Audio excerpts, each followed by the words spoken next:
Hi everyone, welcome. I am so thrilled to be here in Esbjerg. I'm Peter V. Brett. I am the author of the Demon Cycle series. It's an internationally best-selling fantasy series. It has 5 books and 4 short story collections. I'm published in 27 languages worldwide. And I wanted to talk a little bit about writing. I know that a lot of people who come to fantasy festivals, in addition to being readers, are either writers or interested in being writers. And so I wanted to tell you a little bit about my journey into writing, because maybe it'll help you too. When I was young and had a lot of free time, I wrote a lot of books. I wrote 4 novels, none of which were any good. And I was afraid to show them to anyone because I didn't think that they were professional enough to share.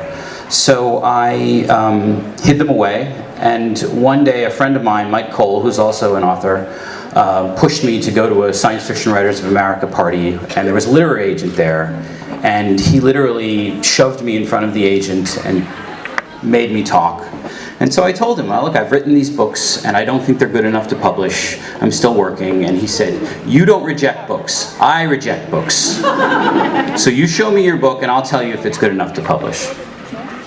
So I showed him my latest book, The Painted Man, and he rejected it. He said it was terrible. But he said it was good enough that if I had anything else to show him, I could do that. So I showed him another book that I had written. And he rejected that because it was terrible. But he said that you're making a lot of basic mistakes. You clearly taught yourself to write.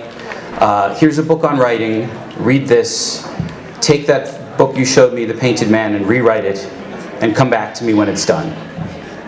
But at that point in my life, I had a job, I had a relationship, I had friends, I had commitments, and I didn't have a lot of free time to write. And so I felt really pressured to, this is my one chance to do something, and I don't have time to do it.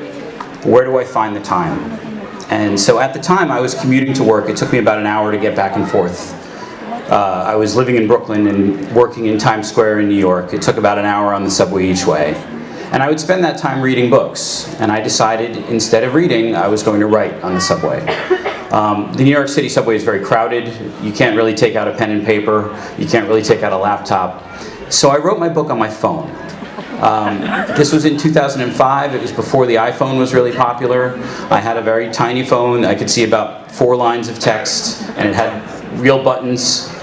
And so I would get on the subway and I would, push somebody out of the way and take a seat and write maybe 300 words on the way to work and maybe 300 words on the way back. And then I would sync that to my computer at night, and I would fix all the typos from my thumbs and add a little bit more. So I was writing about 1,000 words a day, and a year later I was published in 6 languages. It doesn't work that way for everyone. It's different for everyone, but I think what's important to remember is that if something is important to you, you make time for it. And sometimes you have to find time in the strangest places. Now I have a young baby at home and I write in the middle of the night because it's the only time that I can have the quiet. If this is something that you want to do, that's something that's important to you, it's important to find time to do it.